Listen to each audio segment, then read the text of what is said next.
पति पत्नी का तलाक। राधिका और नवीन को आज तलाक के कागज मिल गए थे। दोनों साथ ही कोर्ट से बाहर निकले। दोनों के परिजन साथ थे और उसके चेहरे पर विजय और सुकून के निशान साफ झलक रहे थे। 4 साल की लंबी लड़ाई के बाद आज फैसला हो गया था।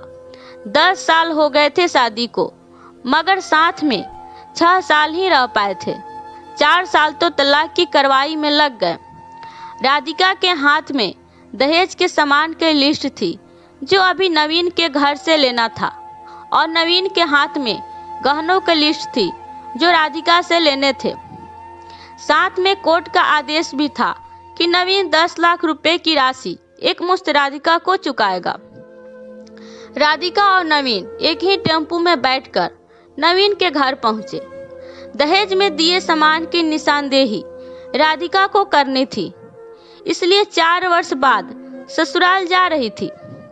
आखिरी बार, बस इसके बाद कभी नहीं आना था इधर। सभी परिजन अपने अपने घर जा चुके थे। बस 3 प्राणी बचे थे, नवीन, राधिका और राधिका की माताजी। नवीन घर में अकेला ही रहता था। माँ बाप और भाई आज भी गांव में ही रहते थे। राधिका और नवीन का इकलौता बेटा जो अभी 7 वर्ष का है। कोर्ट के फैसले के अनुसार बालिग होने तक वह राधिका के पास ही रहेगा। नवीन महीने में एक बार उससे मिल सकता है। घर में प्रवेश करते ही पुरानी यादें ताजी हो गई। कितनी मेहनत से सजाया था इसको राधिका ने। एक एक चीज में उसकी जान बसी थी। सब कुछ उसकी आंखों के सामने बना था। एक एक ईंट से धीरे धीरे बनते घरौंदे को पूरा होते देखा था उसने। सपनों का घर था उसका। कितनी शिद्दत से नवीन ने उसके सपनों को पूरा किया था। नवीन थाका हारा सा सोफे पर फसड़ गया। बोला, ले लो जो कुछ भी चाहिए, मैं तुझे नहीं रोकूंगा। राधिका ने अब गौर से नवीन को देखा। 4 साल में कितना बदल गया है। बालों में सफेदी झांकने लगी है। शरीर पहले से आधा रह गया है। 4 साल में चेहरे की रौनक गायब हो गई है। वह स्टोर रूम की तरफ बढ़ी जहां उसके दहेज का अधिकतर सामान पड़ा था। सामान ओल्ड फैशन का था, इसलिए कबाड़ की तरह स्टोर रूम में डाल दिया था। मिला भी कितना था उसको। दहेज प्रेम विवाह था दोनों का। घर वाले तो मजबूरी में साथ हुए थे। प्रेम विवाह था तभी तो नजर लग गई किसी की, क्योंकि प्रेमी जोड़ी को हर कोई टूटता हुआ दिखाना चाहता है। बस एक बार पीकर बहक गया था नवीन। हाथ उठा बैठा था उस पर। बस वो गुस्से में मायके चली गई थी। फिर चला था लगाने सिखाने का दौर। इधर नवीन के भाई भाभी, उधर राधिका की माँ। नौबत कोर्ट तक जा पहुंची और तलाक हो गया। न राधिका लौटी न नवीन लाने गया। राधिका की माँ बोली, कहाँ है तेरा सामान? इधर तो नहीं दिखता, बेच दिया होगा इस शराबी ने। चुप रहो माँ। राधिका को न जाने क्यों नवीन को उसके मुंह पर शराबी कहना अच्छा नहीं लगा। फिर स्टोर रूम में पड़े सामान को एक एक कर लिस्ट में मिलाया गया। बाकी कमरों से भी लिस्ट का सामान उठा लिया गया। राधिका ने सिर्फ अपना सामान लिया, नवीन के सामान को छुआ भी नहीं। फिर राधिका ने नवीन को गहनों से भरा बैग पकड़ा दिया। नवीन ने बैग वापस राधिका को दे दिया। रख लो, मुझे नहीं चाहिए, काम आएंगे तेरे मुसीबत में। गहनों की कीमत 15 लाख से कम नहीं थी। क्यों? कोर्ट में तो तुम्हारा वकील कितनी दफा गहने गहने चिल्ला रहा था। कोर्ट की बात कोर्ट में खत्म हो गई राधिका। वहां तो मुझे भी दुनिया का सबसे बुरा जानवर और शराबी साबित किया गया है।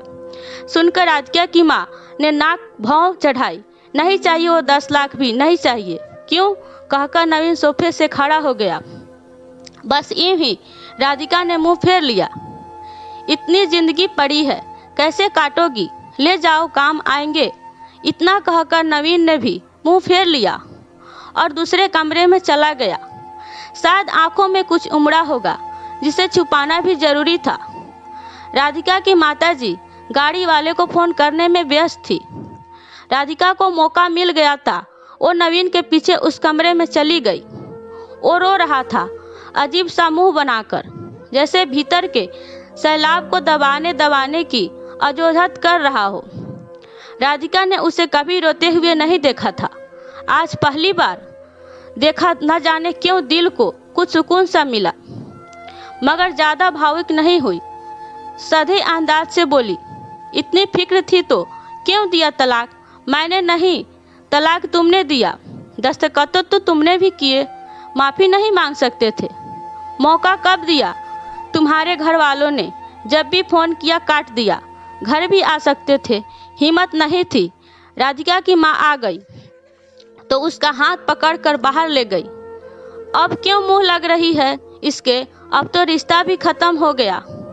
माँ बेटी बाहर बरामदे में सोफे पर बैठकर गाड़ी का इंतजार करने लगी। राधिका के भीतर भी कुछ टूट रहा था, दिल बैठा जा रहा था। वो सुन सी पड़ी जा रही थी। जिस सोफे पर बैठी थी उसे गौर से देखने लगी। कैसे कैसे बचत करके उसने नवीन ने वो सोफा खरीदा था। पूरे शहर में घूमी थी, तब यह पसंद आया था। फिर उसकी नज़र सामने तुलसी सूखे पौधे पर गई। कितनी शिद्दत से देखभाल किया करती थी। उसके साथ तुलसी भी घर छोड़ गई। घबराहट और बढ़ी तो वह फिर से उठकर भीतर चली गई। माँ ने पीछे पुकारा मगर उसने अनसुना कर दिया। नवीन बेड पर उल्टे मुंह पड़ा था। एक बार तो उसे दया आई उस पर, मगर वह जानती थी कि अब तो सब कुछ खत्म हो चुका है, इसलिए उसे भावुक नहीं होना है। उसने सरसरी नजर से कमरे को देखा। अस्त व्यस्त हो गया है पूरा कमरा। कहीं कहीं तो मकड़ी के जाले झूल रहे हैं। कितनी नफरत थी उसे मकड़ी के जालों से। फिर उसकी नजर चारों ओर लगी उन फोटो पर गई जिसमें वो नवीन से लिपटकर मुस्कुरा रही थी। कितने सुनहरे दिन थे वो। इतने में माँ फिर आ गई। हाथ पकड़कर फिर उसे बाहर ले गई। बाहर गाड़ी आ गई थी। सामान गाड़ी में डाला जा रहा था। राधिका सुन बैठी थी। नवीन गाड़ी की आवाज़ सुनकर बाहर आ गया। अचानक नवीन कान पकड़कर घुटने के बल बैठ गया। बोला, मत जाओ, माफ कर दो। शायद वही शब्द थे जिन्हें सुनने के लिए 4 साल से तड़प रही थी। सब्र के सारे बांध एक साथ टूट गए। राधिका ने कोर्ट के फैसले का कागज निकाला और फाड़ दिया, और माँ कुछ कहती उससे पहले ही लिपट गई नवीन से। साथ में दोनों बुरी तरह रोते जा रहे थे। दूर खड़ी राधिका की माँ समझ गई कि कोर्ट का आदेश दिलों के सामने कागज से ज्यादा कुछ नहीं। काश उनको पहले मिलने दिया होता। दोस्तों, मेरी ये छोटी सी कहानी आपको कैसी लगी? यदि अच्छी लगी हो तो लाइक और कमेंट करना बिल्कुल भी मत भूलिएगा। यदि आप मेरे चैनल पर नए हैं तो सब्सक्राइब जरूर कीजिएगा। आपको मेरी कहानी सुनने के लिए बहुत बहुत धन्यवाद।